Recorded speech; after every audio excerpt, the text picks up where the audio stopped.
sa bawat isa. Hallelujah! Mabiyaya at mapagpalang linggo na naman po sa bawat isa. Inaanyayahan ko po kayo na tayo po ay magpuri at magpasalamat sa Panginoon sa pamamagitan po ng mga awitin ito. Sige po, tayo po ay mag-awitan. Hallelujah!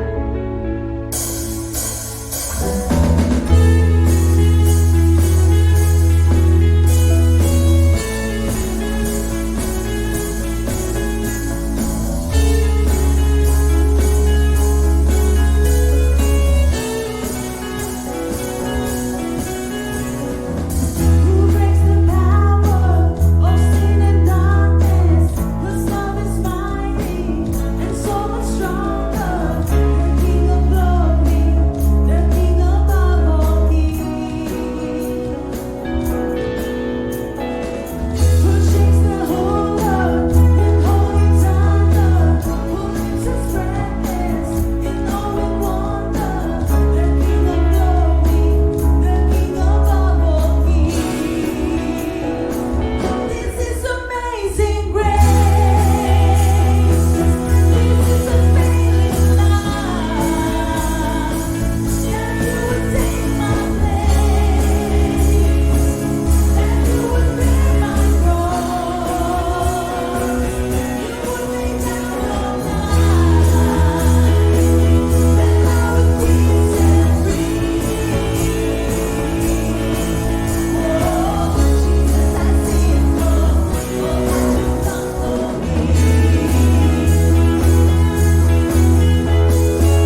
at pinagpalang umaga, mga ka-church, sa bawat isang nakikinig online, no po, sa bawat makakapanood nito.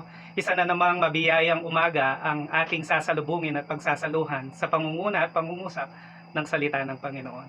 Sa araw pong ito, ating gugunitain at patuloy na ginugunita ang pamumuhay ng ating Panginoong Hesukristo, ang pagsasakripisyo niya at pagmamahal niya sa bawat isa sa atin.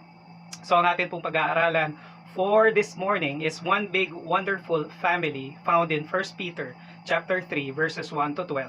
No po, hashtag one big wonder fam. No po, bilang isang pamilya, we have to stick together, stay together, and stay close and help each other. No po, as we are one in Christ and we are one in Christ.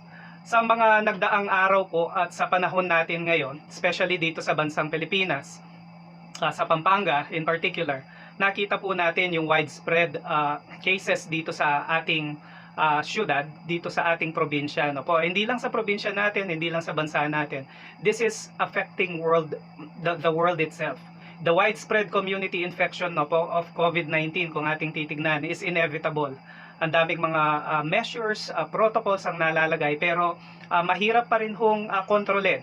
No po, this is because that there are now is increasing numbers of infected people who are asymptomatic. Hindi mo malalaman na infected sila or sila mismo or na alam nilang infected sila. Kasi yung incubation period ng virus po ay paiba-iba. No po, and they move around undetected kasi hindi nga nila alam kung infected sila o hindi. Pero alam niyo po, the above scenario seems unstoppable and unavoidable. It's now crucial sa bawat isa sa atin na pangalagaan po natin ang ating sarili, no po. As we observe the protocols, it is also best, no po, to stay safe, stay at home. Yun po yung best protection natin. Hindi po tayo lumalabas at na-expose sa mga unnecessary travels, unnecessary people, and unnecessary risks. No po, and then even ang gobernador po natin, sabi niya, huwag mo nang tatanggap ng bisita to keep yourselves protected. Isolate po natin ang family natin during this period habang lumalaga na po undetected ang sakit na COVID, hindi mo talaga makikita. That's the reason why dito po sa isang video na napanood ko na less than 20 minutes, it talks about traveling, no po, smart travel. Ang pag-travel in group, no po, we look at after one another, ang pagsasama-sama bilang isang pamilya, ang pagsusuporta, pagmamahal, no po, pangunawa, paggabay ay mai-implement po natin. Dito sa videong aking napanood, no po, kung pwede lang ipalabas, maganda, maipalabas natin, pero it's in YouTube.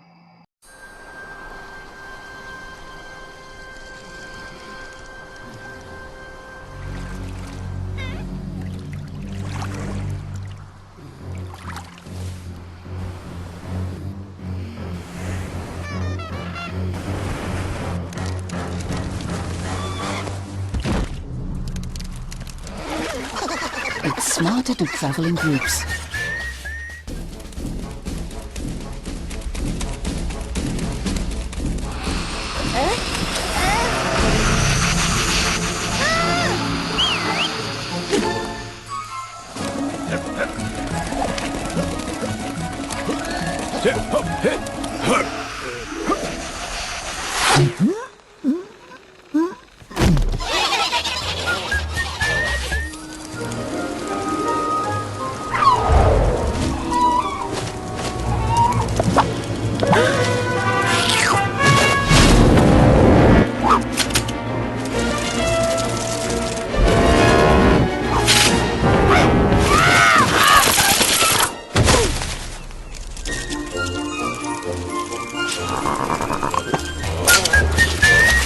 Smart travel po yung kanyang pamagat, and they travel in groups of penguin nasa iceberg, inatake ng isang shark. Alam niyo po, yung isa nakita niya, natakot, pero nag-adjust yung isa at sinabi sa mga kasama niya. So nag-adjust silang lahat hanggang mag-tilt po yung kanilang yelong inaapakan. So instead na matumba ng shark at maatake yung isa, alam niyo po, yung bato, doon po tumama yung shark. Therefore, natalo yung threat, no po. Yan po yung isang magandang klase na we look after one another, we cooperate with one another.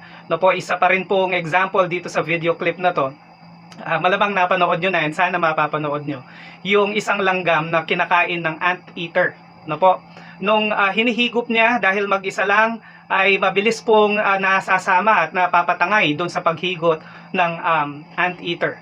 Pero nung nakita po ng isang leader niya na hinihigop ng anteater, kinomand yung leader to po, na tulungan siya. So nagsama-sama po sila hanggang yung isang isang langgam lamang, ay nakabuo sila ng malaking bola at nung silang lahat ay sumabay doon sa paghigop, so po, nagsama-sama sila, nakabuo ng isang malaking bola. Alam niyo po yung panghigop ng anteater ay hindi kasya. So therefore, nung nahigop niya, nag-collapse siya dahil hindi na-inhale totally. At doon po nagkaroon ng breakdown yung anteater at nakalaya ang mga ants. No po?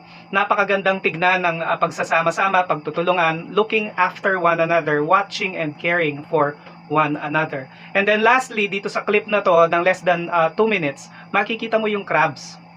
Normally sa Pilipino, alam natin yung crab mentality na kasabihan, hilahan, no po? Pag may nakikita kang nakakaangat sa'yo, your goal is to bring them down or out of jealousy, out of envy, no po, pababagsakin. Yun po yung nakakalungkot, pero dito sa pagkakataong ito, it's the opposite. Nung nakita ng isang crab na target siya ng isang ibon, seagull, na target niyang kainin siya, alam niyo po, kinol niya yung attention ng mga kasama niya at naghanda sila. Nung dogfight na po para kainin ang isang crab, yung lahat ng crabs nagsama-sama. Yung lahat ng pang-ipit nila, nilabas nila at hinanda nilang ipitin yung umaatake sa kanila. So sumadsad po yung ibon at naipit hanggang natanggal ng kanyang mga balahibo at na-disable. No po? Diyan po makikita at matatagpuan ang unity, cooperation, support. Sa panahon po nating iniinda sa sitwasyon natin, naka-community quarantine, naka-general quarantine po tayo. Whatever quarantine, as long as we stay and enjoy and support the good and loving family that God has given us, makikita po natin yung saya at ang ganda ng samahan ng pamilyang ibinigay ng Diyos sa bawat isa sa atin. Opo, as we examine 1 Peter chapter 3 verses 1 to 12, makikita po natin diyan ang kagandahan ng pagkakaroon ng isang masaya at malaking pamilya na nagtutulungan despite the frustrations, hardships, and trials. Alam niyo po, there will be divisions of labor, no? Division of labor, magkakaroon ng parte para instead na binubuhat lang ng isa, marami ang nagtutulungan at napapagaan ang pasanin sa buhay. No po, yan po yung ganda ng pamilya ng Diyos na nagkasama-sama. So despite of these frustration, hardships, and trials, it's not just the family, but also the family of God. We care for our brothers and sisters. No po, titignan po natin dyan, ang lahat ng magandang pamumuhay at pagkakataon na nabibigyan ng kasiyahan ay makikita po natin sa krus na dinala at pinagdaanan ng ating Panginoon. The greatest expression of God's love sa Calvary, where Jesus paid for our sins. Kung titignan mo po, life's wonders and miracles begin at the cross. Kaya nawa magpatuloy po tayo sa ating commitment sa pagsunod sa ating Panginoon. As we follow Christ, as we believe in Christ, as we live for Christ, no po, magkakaroon po tayo ng kasiguraduhan, knowing that we have eternal life. And that is the first step. Knowing Christ, believing in Christ, and receiving Christ. No po, that's where the wonderful life and the family that God has brought together ay magkakaroon ng masayang pamumuhay at matagumpay na pamumuhay. So for us, no po, yung tanong na how to have a wonderful family life, titignan po natin kung paanong itinuro ni Apostol Pedro sa passage na ating pag-aaralan sa 1 Peter chapter 3 verses 1 to 12. Doon po ay tutunghayan natin ang salita ng Diyos. Basahin po natin yung verse 1 to 6 muna. Sabi po dito sa chapter 3 ng 1 Peter, kayo namang mga babae, pasakop kayo sa inyong asawa. Sa gayon, kung mayroon sa kanila na hindi naniniwala sa salita ng Diyos, mahihikayat din silang sumampalataya dahil sa inyong magandang asal. Kahit hindi na kayo magpaliwanag pa sa kanila, sapat nang makita nila ang inyong makadiyos at malinis na pamumuhay. So ito po ay pangangaral, no po, ni Apostol Pedro sa mga asawang babae No po, ang paliwanag sa makikita mo naman sa verse 3, ang inyong ganda ay huwag maging panlabas lamang, tulad ng pag-aayos ng buhok, pagsusuot ng mga ganitong alahas at mamahaling damit. Sa halip, pagyamanin ninyo ang kagandahang nakatago sa puso. So beauty needs to be internal as well, no po, and it will manifest external, pero it has to start within. Makikita mo po yung explanation, napakaganda. Sa halip pagyamanan ninyo ang kagandahang nakatago sa puso at ang kagandahang walang kupas na likha ng maamo at mapayapang diwa na lubhang mahalaga sa paningin ng Diyos. Because God looks at the heart, God looks within. No po, yung inner motives natin, inner being natin, yun po yung pagyamanin natin. At hindi lang po yung panlabas. So, inside and outside, makikita po natin yung beauty that each woman of God will and should possess. And makikita mo po yung example na ibinigay ni Apostol Pedro dito sa verse 5. Yan ang pagpapagandang ginawa noong unang panahon ng mga babaeng banal. So, nagbigay ng example, nagbigay ng explanation, nagbigay ng exhortation. Sa verse 5, no po, yung example, no, mga babaeng banal na umasa sa Diyos, ito po yung ating makikita. Sila'y nagpasakop sa kanilang mga asawa. Tulad ni Sarah, sinudod niya at tinawag na Panginoon ang asawa niyang si Abraham. Wow! No po, yung hindi lang pati yung title, hindi lang yung words and no po, respect. Kayo rin ay mapapabilang sa kanyang mga anak kung matuwid ang inyong mga gawa at kung wala kayong anumang kinatatakutan. No po, makikita po natin dito ang pagpapasakop ng isang asawang babae. No po, yun po yung exhortation that women are encouraged to live in submission. So yung ating unang makikita dito, point number 1 is submission. Let's talk about submission. And submission begins dito sa ating pinag-aaralan sa babae. No po, as women are encouraged to live in submission to their husbands. This does not mean that the man is superior, makikita po dito, but for the sake of God's order, she is to submit to her husband's leadership. Na po, ang masusunod at magpapasakop ay ang asawang babae at magpapasakop at susunod sa pangunguna ng asawang lalaki. On the other side po, pinangaralan din naman, balanse po ang pangangaral at pangungusap ng salita ng Panginoon. Husbands need to remember, however, that they are to help the wives to be submissive by loving them as Christ loved the church. Kung gaanong minahal ng Diyos ang iglesia na ibinigay niya ang kanyang sariling buhay, makikita po natin doon yung puro at dalisay na pagmamahal ay ating ibigay sa ating mga asawang babae. No po, women are encouraged to win their husbands to a godly obedience by their quiet and chaste conversation. No po, yung pino, at actually ang Panginoon po ang nagtuturo, ang Panginoon ang nagdadalisay, ang Panginoon ang siyang maglilid, ang unang hakbang lang para magkaroon ng katagumpayan sa pangunguna at pamumuhay ng isang asawang babae ay ang pagsasubmit. No po, submit to God and His order and authority, and submit to the head of the family, which is the man. No po, and everything will follow. So makikita mo po dito yung explanation na ating nakita sa verses 3 and 4. No po, hindi lang panlabas ang inaayos, but more importantly yung panloob. As we learn to submit in the Word of God, as we learn to obey His Word and apply it sa ating pamumuhay, no po, God will take out yung pong karakter na hindi nararapat sa atin. Matututo tayong manahimik, matututo tayong makinig. That's the reason why binigyan po tayo ng isang bibig lamang at dalawang tenga to do more of listening and less of speaking. Kasi pag more talk, it will lead to more mistakes. But less talk, less mistake. Sometimes no talk, definitely no mistakes. Kaya makikita po natin ang explanation at hindi lang po nagtatapos doon dito sa submission na ipinapangaral ni Apostol Pedro. Actually, yung submission to authorities, submission to the leadership and to the leaders that God has installed is actually submission to the one who appointed them.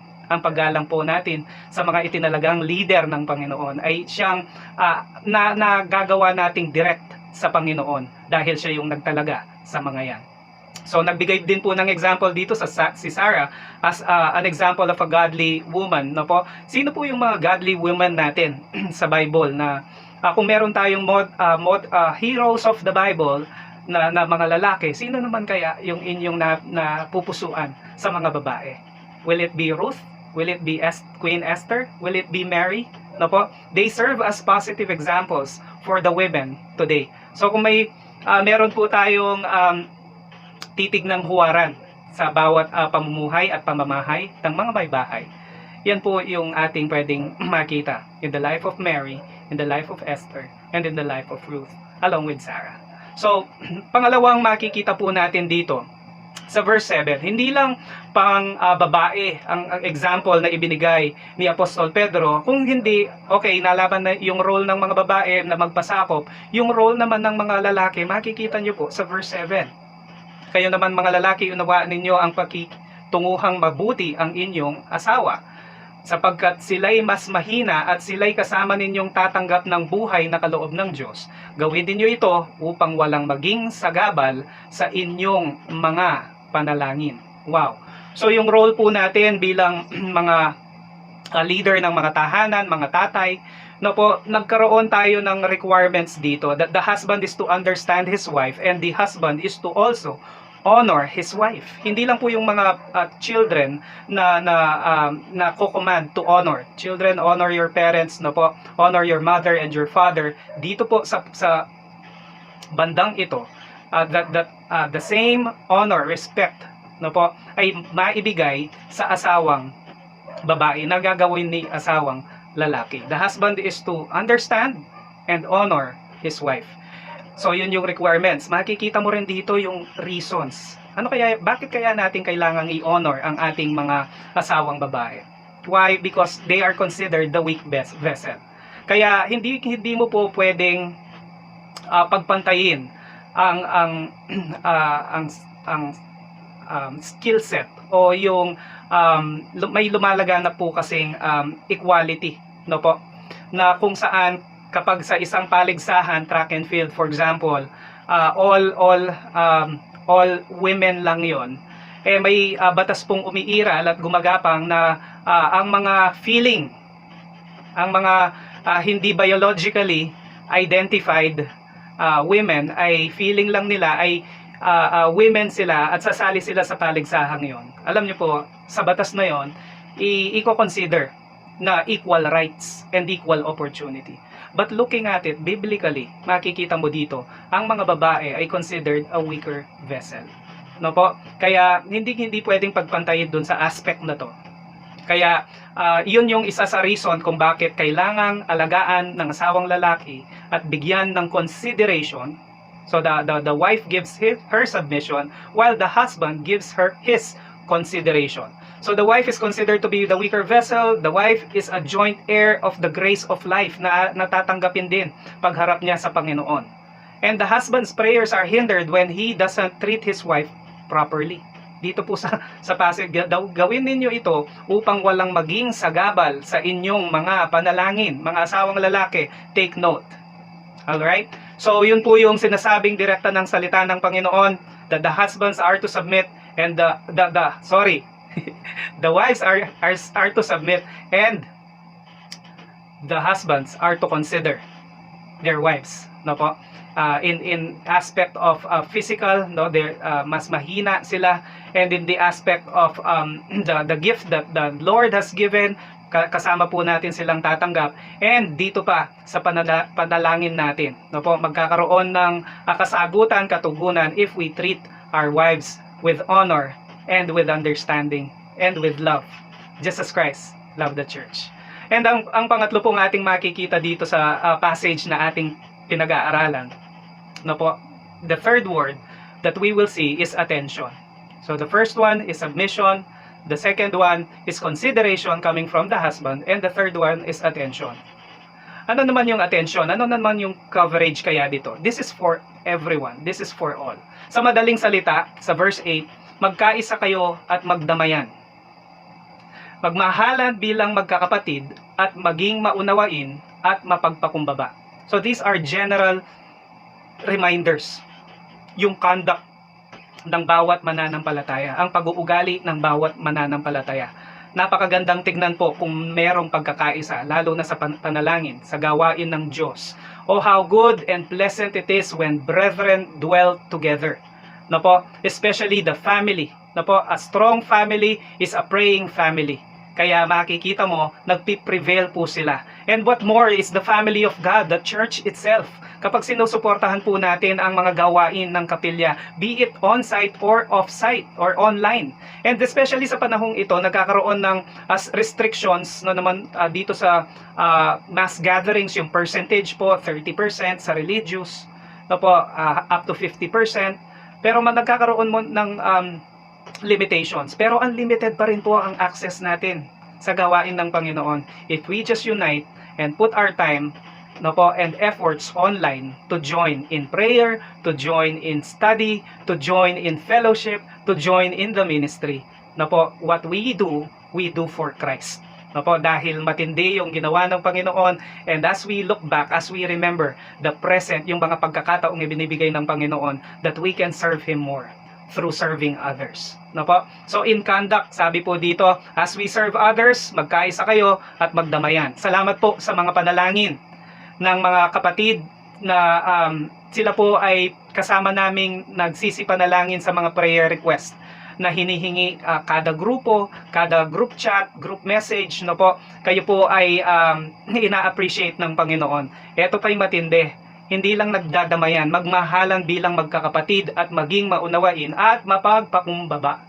Huwag ninyong gantihan ng masama ang masama, huwag ninyong sumpain ang sumusumpa sa inyo. Sa halip, pagpalain ninyo sila dahil pinili kayo upang tumanggap ng pagpapala ng Diyos. Amen. So yung default natin is having a blessed life. So yung mga curses, let's release the blessings. Let's repay evil with good. Hindi po tayo sasama sa takbo ng mundong ito that they repay evil for evil. Kaya ang Panginoon po sa pagtayo natin sa Kanya, sa Kanyang salita, ang pundasyong ating nakikita sa ating mga pag-uugali, ibinibigay po niya dito sa pamamagitan ni Apostol Pedro. And then yung makikita din natin, hindi lang yung conduct, yung confirmation, ayon sa nasusulat. It is a confirmation. Ang mga nagnanais na ng payapa at saganang pamumuhay, dila nila'y pigilan sa pagsasabi ng kasamaan. Ang anumang panlilinglang at madayang pananalita sa kanyang mga lagi ay di dapat mamutawi. Ang masamay iwasan na at gawin ang tama, at ang laging pagsikapan ay buhay na mapayapa. Amen. So alam niyo po, i-compare natin yung passage na nasulat dito sa verses 10 to 11 na ating binasa. Compare it with Psalms chapter 34, 12 to 16. Makikita mo ang mga salitang ito ay it's a direct quotation from the Psalms na kinote ni Apostle Peter. We need to know that we are to shun evil actions, speaks word in favor of doing good and seek peace. Ang kapayapaan, ang magandang pananalita at ang pagwaksi sa kasamaan. Yun yung pinapa-confirm. Mako-confirm yan sa ating mga salita, sa ating mga gawa. And makikita mo, pag ganyan ang practice mo, dahil sa pagsunod mo sa salita ng Diyos, payapa at saganang pamumuhay ang siyang sasaatin. Mangyari nawa po yun, Panginoon, sa bawat nakakakinig ng programang ito. Pagpalain po kayo ng Panginoon. Lastly, makikita mong consolation. What's the consolation? Kino-quote pa rin ni Apostle Pedro ang Psalm 34. Kung inyong titignan ng verse 15, we can be consoled that the Lord is looking over the righteous and listening to their prayers. Yan po yung katotohanan. Tinitignan tayo ng Panginoon na agrabyado ka, siya yung maghihigandig para sa iyo. Are you in danger, being threatened, at risk? His angels are keeping watch over you. The Lord is also hardened against those who do evil, even though He loves them. Makikita po sa Psalms 34:15, basahin po natin, the eyes of the Lord are on the righteous. Wow, praise God. And His ears are attentive to their cry, but the face of the Lord is against those who do evil, to blot out their name from the earth. The righteous cry out, and the Lord hears them. He delivers them from all their troubles. The Lord is close to the brokenhearted and saves those who are crushed in spirit. The righteous person may have many troubles, but the Lord delivers him from them all. Amen. Napakasarap, napakasaya, napakasiglang tanggapin ang katotohanan na ito that the Lord pays attention to us. That the Lord looks after us. No po, kaya sa oras pong ito, sa panahong ito, sa week na ito, damhin nyo, maranasan nyo ang pagtuon ng Panginoon ng atensyon sa inyong pamumuhay. God's attention is on you. God's gift is given to you. Yan yung partner mo, ang asawa mo, ang kabiyak mo na ibinigay ng Panginoon. And God's help works with you to get you through this life. No po, may kasama po tayo. Unang Panginoon, pangalawa, ang helper na ibinigay ng Panginoon, ang ating butihing may bahay. Kaya makikita mo po dyan na punong-puno ng tuwa, saya at sigla, magkakaroon ng one big happy family, one wonderful family ang meron sa bawat anak ng Diyos na patuloy na nag-acknowledge ng atensyon ng Panginoon, patuloy na ina-acknowledge ang regalo ng Panginoon at patuloy na pinasasalamatan ng Panginoon dahil sa tulong na handang ibigay at pinapadala ng Panginoon. So enjoy life's journey with your one big happy family. No po? Have a good and godly day. At nawa patuloy po tayong makaranas ng mga milagro. When you ask for miracles, there will be impossibilities. No po? The impossible magkakaroon at ibibigay natin yan sa Panginoon, and it will be possible as we live, as we wait, as we trust in Him. So sa mga pinagdadaanan po natin sa buhay, napakasarap pong malaman na ang mga mata ng Panginoon ay nakatuon sa atin. Ang mga tenga ng Panginoon ay attentive sa mga panalangin po natin. Magpatuloy po tayo sa panalangin. Magpatuloy po natin i-acknowledge ang ating Panginoon sa ating mga pinagdadaanan sa mga pamumuhay natin. Because when the righteous cry out, the Lord hears us. He delivers us from all trouble. And He is even closer to the brokenhearted and saves those with crushed spirit. Napakasarap maranasan po nito. The righteous person may have many troubles, but the Lord delivers him from them all. So, we'll get through this. Ano man po ang pinagdadaanan mo, kapatid, stick to the Word of God, stick to the promise of God, stand on the promises and the truth of God's Word. He will get us through. He is with us. He is for us. No po, just like Shadrach, Meshach, and Abednego in the furnace, no po, sila ay patuloy na naniwala, nagtiwala, at niligtas po sila ng Panginoon. Ganyan din po si Daniel.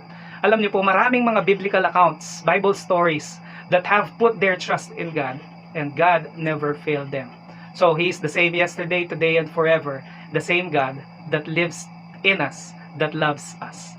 Na po, so He lives, and patuloy po nating i-enrich ang pamumuhay natin and enjoy life's journey, whatever the path is. Na po, God is with us, God is for us. And makikita po natin yan. Napakasarap mag-journey with our family. No po, sticking together, supporting each other, and praying for one another.